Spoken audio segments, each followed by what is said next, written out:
2022. Sama-sama kita baca 3 ya. Sebab Allah tidak menghendaki kekacauan, tetapi damai sejahtera. Sebab Allah tidak menghendaki kekacauan, tetapi damai sejahtera.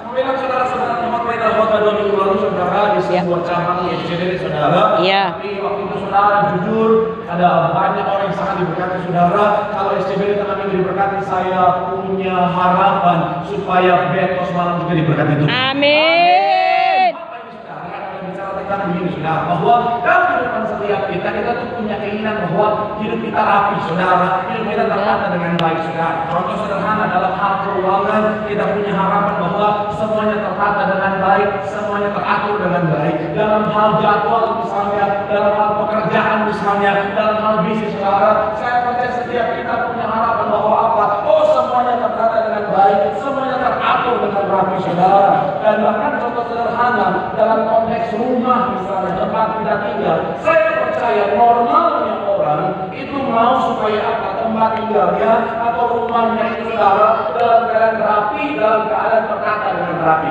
Dan saya bilang saudara, itu secara psikologis adalah hal yang bisa berdampak positif buat kita saudara. Karena jujur kalau bicara tentang yang namanya berantakan, bicara tentang kekacauan, itu saudara bisa yang namanya punya dampak ini. Kalau itu saudara dia sudah, kalau dikatakan apa saudara secara psikologis adalah hoarding disorder saudara. Ini yang suka numpuk sampah, jadi banggar gebak pindah ke kamar dia saudara. Kalau yang ini harus baptis 2 hari agak lama di 5 menit saudara. Tapi sekarang saya mau bilang saudara, normal ya saudara, dan saya pasti mau yang namanya tertata dengan rapi, teraturan. Kenapa? Karena sekali lagi itu bisa berdampak baik pada yang namanya kenyamanan psikologis kita. Sebaliknya, menurut penelitian, kalau bicara tentang contoh sederhana rumah yang berantakan misalnya, rumah yang kacau saudara, saya bilang ternyata itu bisa berdampak buruk. Studi membuktikan apa? Itu bisa bikin stres, bisa bikin depresi saudara. Jadi kalau rumah itu berantakan saudara, orang yang tinggal di dalamnya bisa stres. Tadi pagi ketika saya tunjukkan ini, ada bapak-bapak di depan langsung sikut istrinya. Karena zaman sekarang ada banyak istri-istri, rumah udah kayak kapal meletus, dia biarin main HP terus, scroll. Sampai suami pulang kantor, udah ada susah minta ampun, dan tahu ibu bertobat. Betul bapak-bapak? Betul. Oh my God. Saya mau bilang sekali lagi saudara, dari segi teologis juga saudara, dalam konteks kerohanian, saya mau bilang saudara, roh kita juga menginginkan peraturan ketertiban. Kenapa? Karena Roh Kudus di dalam kita adalah roh yang teratur, atau bicara tentang roh yang tertib. Sama-sama bilang sama saya Roh Kudus. Roh Kudus. Sama saya roh yang teratur. Roh yang teratur. Sama saya roh yang tertib. Amin. Tapi begini saudara, bicara tentang kehidupan, ada banyak hal dalam kehidupan setiap ini saudara, kehidupan setiap kita saudara, itu unpredictable saudara, atau tidak terprediksi saudara. Kadang-kadang saudara dan saya mau semuanya rapi, kadang-kadang saudara dan saya kita mau semuanya tertata dengan baik, tetapi kadang-kadang ada kejadian yang tak terduga yang akhirnya bisa mengacaukan semuanya. Kadang-kadang keuangan kita sudah kita tata dengan rapi, sesuatu yang terjadi akhirnya apa? Mengacaukan keuangan kita. Kadang-kadang rumah tangga kita sudah tertata dengan rapi, ada sesuatu yang terjadi mengacaukan rumah tangga kita. Kadang-kadang bisnis kita, pekerjaan kita, karir kita sudah tertata dengan rapi, ada sesuatu yang terjadi kacau semuanya. Dan saya bilang saudara, Tuhan tidak mau saudara dan saya dalam keadaan kacau saudara. Makanya dikatakan apa? Di sana 1 Korintus 14 tadi dikatakan sebab Allah tidak menghendaki kekacauan.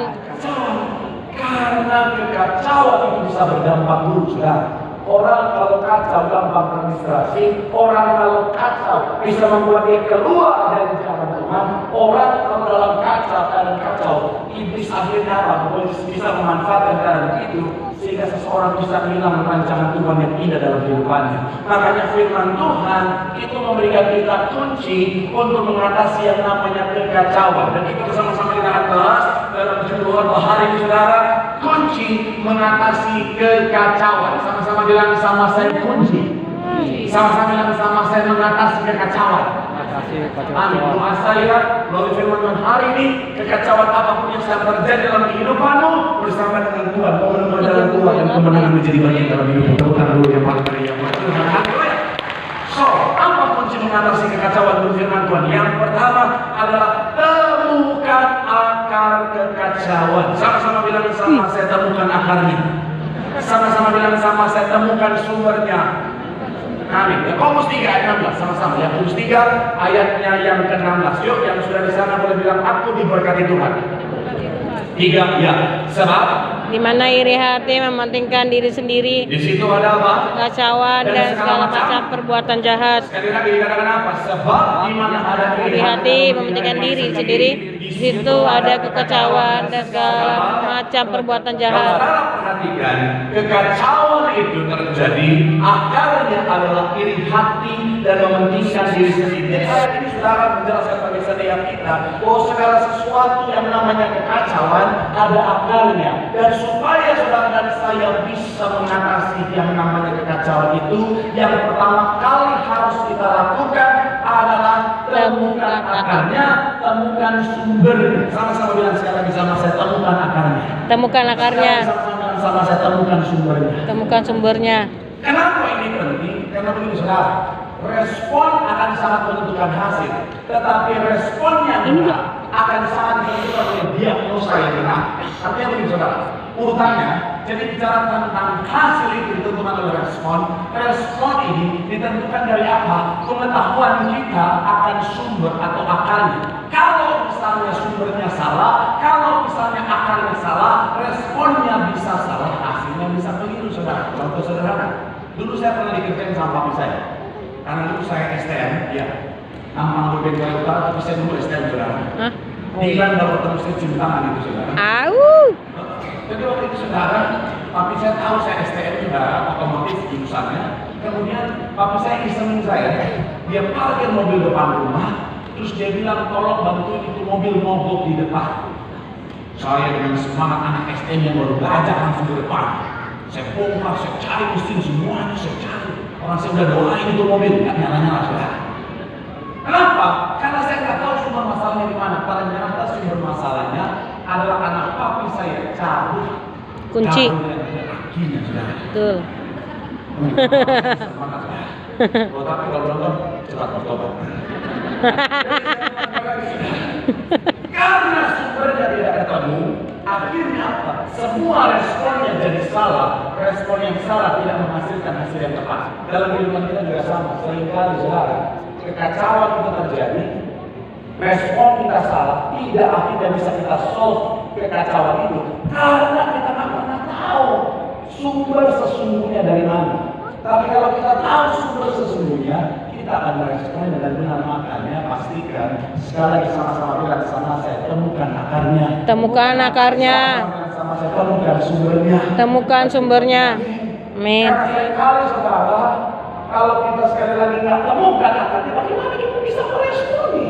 Seringkali saudara saya misalnya, suami pulang marah-marah, saudara sudah berusaha untuk menyambut dengan sukacita, saudara sudah berusaha menyumbangkan tali-tali dan apa? Suami tetap marah karena saudara tidak menemukan akar masalahnya di mana. Sebenarnya akar masalahnya adalah suami lapar. Harusnya kasih makan, bukan kasih tali-talian. Kadang-kadang istri ngambek, suami udah ajak main padel, ajak jalan-jalan ke tempat wisata di Tambun. Tapi tetap tidak berubah karena akar masalahnya adalah apa? Transferan. Berkurang. Harus sabar, sabar. Iya kan? Saya bilang saudara di sini kita harus tahu akar masalahnya. Saya catat di sini saudara. Penting bagi setiap kita untuk apa saudara menemukan akar masalahnya. Dan kalau ternyata akar masalahnya adalah diri sendiri, sekali lagi, kalau ternyata akar masalahnya adalah diri sendiri, berbesar hatilah untuk mengakuinya. Betul. Shalom ibu-ibu. Tenang bu, jangan pikir saya mau serang ya. Mari saya belain ibu-ibu. Ais. Karena sudah kapok diserang ibu-ibu balik. Ibu apa nyapa-nyapa.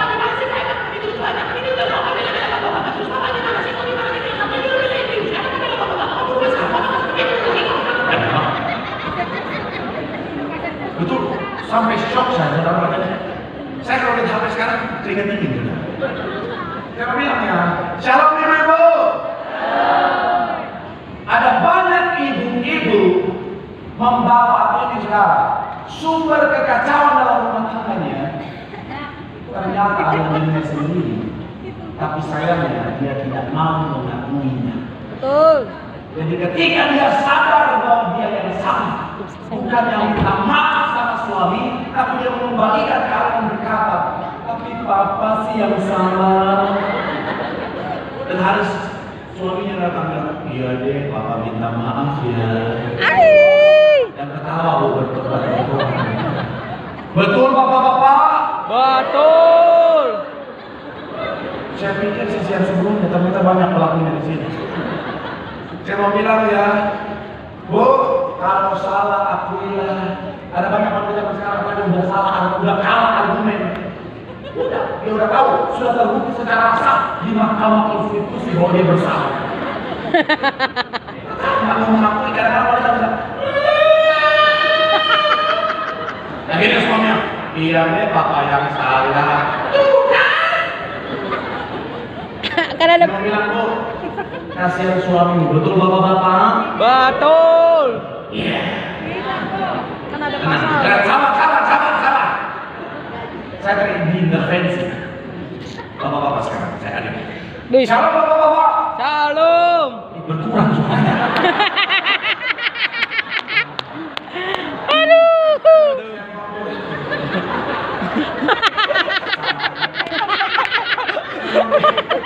Saya mau bilang ya, Pak, ada banyak kekacauan terjadi dalam rumah tangga karena ada banyak suami-suami terlalu egois. Betul. Sabar, saya mau nanya. Ibu itu kalau dibelain dikit langsung. Saya mau bilang ya Pak ya, kita memang sebagai laki-laki, kita memang makhluk yang punya ego tinggi Pak. Tapi jangan kasih makan egomu Pak. Betul. Saya mau nanya. Saya mau bilang ya, ada suami-suami yang kadang-kadang terlalu ego banget. Memang dia imam dalam keluarga, memang kita imam dalam keluarga Pak. Tapi nggak usah ego begitu banget gitu Pak. Istri bohong dikit, dia mau hilang. Aduh. Sinetron Indonesia. Istri harus hormat dia. Memang kita bilang istri hormat kepada suami. Cuma nggak gitu-gitu juga Pak. Kau itu suami bukan Kaisar Tingning Pak. Kita bilang istri hormat kepada suami. Setiap kali suami pulang istri harus di depan pagar bersama anak. Sabar.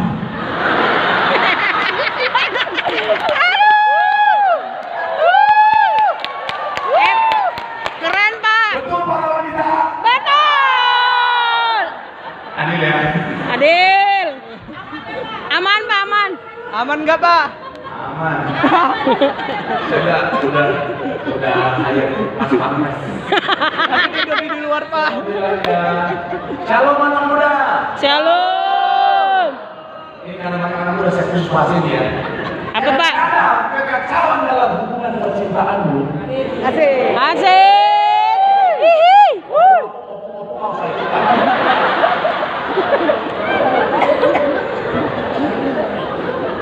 Kayaknya alurnya kayak udah banyak tapi masih gini. Aku bikin kesehatan. Aduh. Gak usah bahas cinta-cinta Om, gak usah.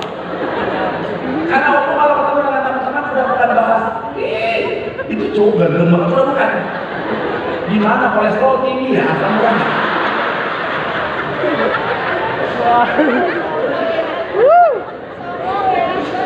Saya mau bilang ya, saya mau bilang anak muda, kadang-kadang kekacauan dalam hubungan percintaanmu karena dirimu sendiri, makanya temukan akarnya. Betul. Kadang-kadang ada, mohon maaf ya, ada yang bilang, Pak, biar saya PDKT kok gagal terus. Pasti cek akar masalahnya dia. Kenapa? Karena setiap PDKT dia datang dengan kesombongan. Saya mau bilang buat para pria ya. Shalom para pria. Shalom. Wanita itu paling gak suka laki-laki sombong. Betul. Betul. baru PDKT ketemu awal datang. Itu bapak itu kenal sama ini kalau bapak ini. Aduh. Nabi itu ini gaulnya sama ini. Aku di rumah ada fotonya, ada pajero, apa. Betul para wanita? Betul. Biasa aja ini. Pak, tapi saya udah rendah hati, tapi masih kacau terus percintaan saya. Temukan akarnya. Betul. Rendah hati. Tapi setiap mereka 300 apa? Kita buka-buka.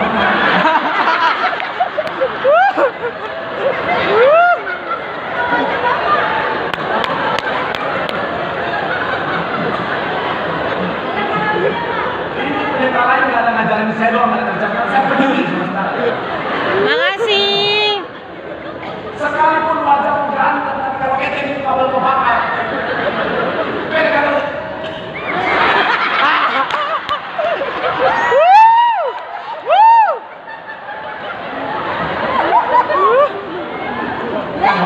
waktu minggu lalu udah berat ya. Udah. Betul. Wanita ya saya bilang ya. Wanita itu seringkali wajah itu nomor 2. Yang penting wangi dulu. Betul wanita? Betul. Sebelum pakai minyak mandi dulu. Ya, mandi dulu lah. Atau kadang-kadang ada ketek enggak kabel kebakar. Tapi nafasnya tuh bakar.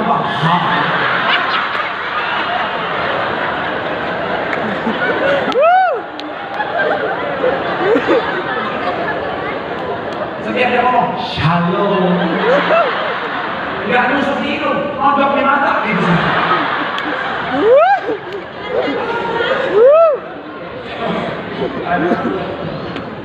Puas. Saya mau bilang sekali lagi saudara, temukan akarnya. Amin. Kita bisa sabar, saudara. Saya dalam kehidupan saya, keluarga saya pernah dalam kondisi kita mengalami kekacauan, saudara. Hubungan saya sama adik saya kacau. Saya memberanikan diri berusaha dan evaluasi dan melihat ada kesalahannya dari saya. Karena saya terlalu sayang sama adik saya terlalu menekan dia, terlalu keras sama dia. Ketika saya temukan itu, saya evaluasi, saya perbaiki. Akhirnya puji Tuhan, hasilnya sama. Saya mau bilang sekali ke saudara, temukan akarnya. Kalau itu karena dirimu, bilang sama kanan kirimu, akuilah. Bilang sampai ngomong, kamu juga jangan ngomong doang. Bilang sampai ngomong, kalau kabel kebakar, kamu kebakar yang paling yang kedua. Yang kedua, apa kunci mengatasi kekacauan yang kedua? Adalah minta hikmat kepada Tuhan. Sama-sama bilang sama saya minta hikmat. Sama-sama bilang sama saya minta sama Tuhan. Kita lihat ayat 17 sampai 18. Yuk sama-sama kita baca ayat 17 sampai 18 yang sudah di sana boleh bilang aku diberkati Tuhan. Berkati Tuhan. 3 ya, tetapi Hikmat yang dari atas adalah pertama-tama murni, selanjutnya pendamai, pengamat, penurut, penuh belas kasihan, buah-buah yang baik, tidak memihak dan tidak munafik. Ayat 18 dan buah yang terdiri dari kebenaran, kita bukan bingung sekali kita tak tahu apa yang harus kita lakukan. Tapi kalau Tuhan yang memberikan kita hikmat, kita tahu apa yang harus kita lakukan. Katakan amin. Oh Pak, saya tahu Kak, saya tahu Pak apa yang harus saya lakukan. Saya bilang saudara, seringkali kalau kita pakai hikmat kita sebagai manusia, pengalaman kita, saya mau bilang saudara, kita bisa salah, kita bisa keliru. Kenapa? Karena pengalaman kita, karena pengetahuan kita. Kalau kita minta hikmat sama Tuhan, Tuhan yang tahu jalan yang terbaik akan menuntut setiap kita, sehingga kita akan sampai pada jalan keluar yang terbaik. Tepuk tangan dulu yang paling meriah bantu. Saya berkata bilang begini saudara, pikiran manusia yang terbatas tidak dapat memahami semua rencana Tuhan yang tak terbatas. Oleh karena itu adalah bijaksana untuk diam dan taat di hadapan. Sama-sama bilang sama saya taat. Kalau Tuhan sudah kasih hikmat, jangan kemudian sama Tuhan taat.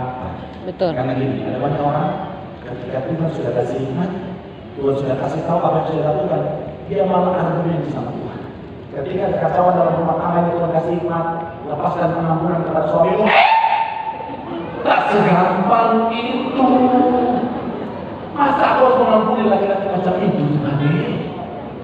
Saya mau bilang saudara, taat.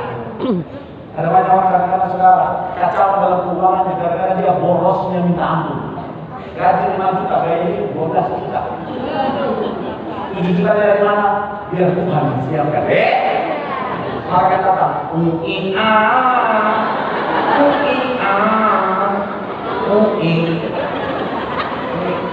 banyak fans Edis TV kayaknya. Kalau bilang saudara, ada banyak orang itu kekacauan yang Tuhan kasih hikmat. Kekacauan yang terjadi dalam karirmu, dalam pekerjaan, dalam hidup karena kamu terlalu malas. Tuhan udah kasih hikmat. Tapi sekarang kita mau bilang saudara, ya komen. Bilang saudara, hikmat dari Tuhan akan menuntun setiap kita pada kemenangan yang Tuhan sediakan. Tepuk tangan yang paling meriah buat Tuhan. Bilang sama kanan kiri, minta hikmat sama Tuhan. Bilang sama yang ngomong, hikmat dari Tuhan akan menuntun setiap kita. Tepuk tangan yang paling meriah buat Tuhan. Saya bilang kamu sebelum Tuhan, saya teringat kesaksian Ibu Gembala saudara dalam banyak kesempatan ketika ngobrol dengan Ibu Gembala. Ada banyak pertanyaan saya tanyakan untuk hal-hal tertentu saudara. Tetapi yang menarik saudara, untuk seorang Ibu Gembala yang di mata saya pengalaman hidupnya sudah begitu luar biasa, secara level pendidikan begitu sangat tinggi, secara tentang kebijaksanaan begitu sangat tinggi. Tapi dalam banyak kesempatan ketika saya tanya, Ibu ini gimana? Ibu selalu pakai jawaban yang begitu menyentuh saya. Ibu bilang, Ibu tanya Tuhan dulu ya. Ibu tanya Tuhan dulu ya. Saya bilang saudara, inilah ciri anak Tuhan sejati. Selalu andalkan Tuhan. Sama Tuhan, tanya Tuhan. Jadikan Tuhan sebagai decision maker dalam setiap langkah. Kalau saudara lakukan itu, gak perlu seperti apapun kekacauan, kau akan melihat jalan keluar yang terbaik. Amin. Yang terakhir, apa kunci mengatasi kekacauan di firman Tuhan adalah melangkah dengan iman. Sama-sama bilang sama saya, melangkah dengan iman. Ayat terakhir, Yakobus 2 ayat 26 dikatakan apa? Sebab seperti tubuh tanpa roh adalah mati demikianlah iman tanpa perbuatan adalah mati. Demikian jugalah iman tanpa perbuatan adalah. Ada banyak orang tahu akar masalahnya apa? Ada banyak orang sudah dapat hikmat dari Tuhan, tapi saya tidak. Mereka tidak berani untuk bertindak. Mereka terlalu malas untuk bertindak. Mereka terlalu menunda-nunda untuk bertindak. Saya mau bilang sekarang, pengetahuan jika tidak diaplikasikan dalam tindakan hanyalah sebuah pengetahuan dan bisa dikatakan sebuah kesia-siaan sama seperti iman. Makanya satu konsep bilang begini, knowledge is powerless if you don't use it. Pengetahuan tidak sia-sia, nggak ada gunanya kalau kita nggak pakai yang pengetahuan kita itu. Tidak banyak orang kasih tahu kisah Salomo. Salomo dikasih hikmat sama Tuhan luar biasa. Tuhan sudah kasih tahu semuanya apa yang harus dilakukan. Tapi sayangnya pada saat dimana pengetahuan cuma sampai pengetahuan saja. Kalau sudah tahu bilang, kalau mau ingat ya, akar masalahnya jangan cari yang tidak seiman, karena itu bisa membawa kebenaran duka dan penyembahan Tuhan. Kalau mau tahu nggak? Tahu. Orang yang paling begitu masuk aja mas. Tapi saya selalu tidak melakukannya dengan iman. Akhirnya pengetahuan hikmat yang tidak diaplikasikan dalam tindakan membawa dia pada kehancuran. Zaman sekarang sih banyak anak anaknya sama saya, Pak Pendeta, boleh nggak Pak? Biasa aja kalau Pak. Harus begitu, nggak boleh biasa aja. Yang di depannya komplain. Tahu.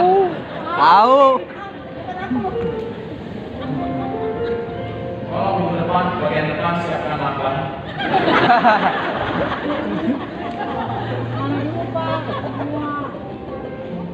Tapi yang di depan udah bawa ulos, udah bawa sarung.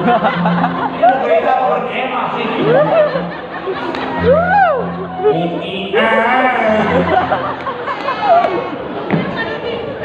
Mana loh? Saya kan lagi kembali membangun channel YouTube saya.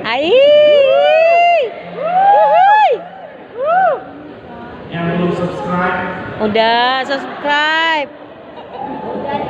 di blog aja nggak apa-apa. Tapi kalau 33.000 itu nggak nambah. Habis itu wajib like, subscribe, and share. Kemudian di sini biasa aja. Ada yang suka ada begini. Pak, ternyata boleh nggak Pak? Saya mau bilang kita kan harus terjadi. Kelihatan kan tidak terbesar.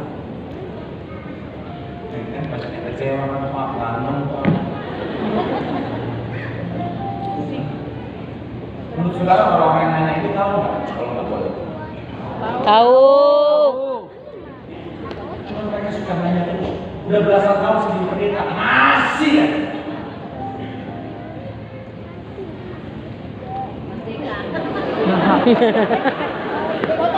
Ayo sekilar Ingat.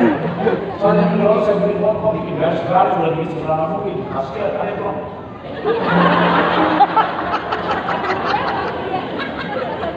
Ini yang udahlah, nggak ada bulan sampai dulu. Yang mau bilang sekali lagi saudara itu.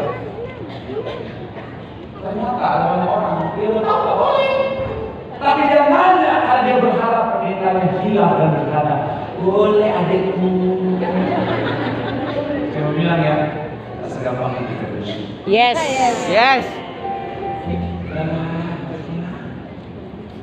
Sekali lagi saya bilang saudara, jangan hanya sampai pada pengetahuan saja, tapi pada aplikasi dan saudara. Saya nggak tahu apa yang sebentar terjadi dalam hidup saudara, tapi doa saya hikmat Tuhan turun atas saudara. Amin. Tapi kalau hikmat Tuhan sudah turun, lakukan. Amin. Jangan diam. Amin. Karena hasil tidak akan pernah tercapai kalau saudara nggak lakukan bagian dengan baik. Jangan takut, jangan tunda. Kalau Tuhan sudah memang sudah, emang saya. Paulus bilang begini saudara, Tuhan tidak pernah memberikan kita tugas dan tanggung jawab tanpa disertai dengan kemampuan untuk menjalaninya.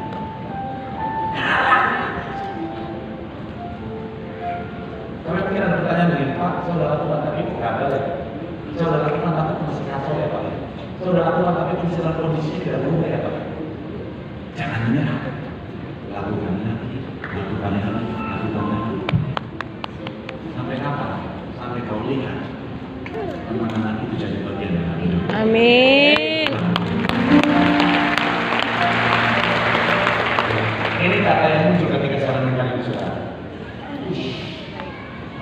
Pray until something happen. Artinya jangan menyerah.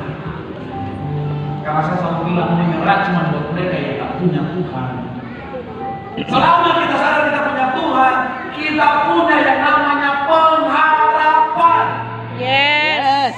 Kita jangan nyerah. Terus lakukan bagianmu. Sampai apa yang sudah Tuhan sediakan, kemenangan atas kekacauan menjadi bagian dalam hidup. Sekarang kita bukan yang paling meriah buat Tuhan. Bilang sama kalian diri dulu, lakukan dengan iman, melanggar dengan iman, bersama dengan Tuhan kita pasti bisa. Tapi dengan sekarang yang paling meriah buat Tuhan ini berdua. Sama-sama tundukkan hati dari hadapan Tuhan. Firman Tuhan mengingatkan setiap kita bahwa Tuhan tidak menginginkan saudara dan saya dalam kekacauan. Itu kenapa Dia memberikan kita firman supaya kita tahu kunci untuk menang atas segala kekacauan. Dan firman Tuhan mengatakan setiap kita yang pertama, temukan akar, temukan sumber utamanya. Kalau itu karena dirimu, milikilah kebesaran hati untuk mengakuinya. Yang kedua, pastikan kita minta hikmat sama Tuhan. Karena hikmat kita sebagai manusia bisa terbatas, tapi hikmat Tuhan akan menuntun setiap kita pada jalan yang benar. Dan yang terakhir, jangan diam, jangan takut, jangan ragu. Mari melangkah dengan iman.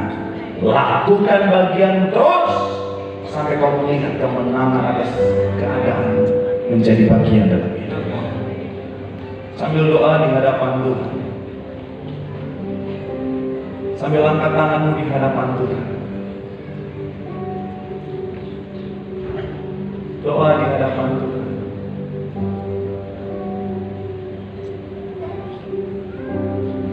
Kami tidak akan menyerah, Tuhan. Kami akan terus melangkah. Kami akan terus lakukan bagian kami sampai kami melihat kemenangan terjadi dalam kehidupan setiap kami. Sekali lagi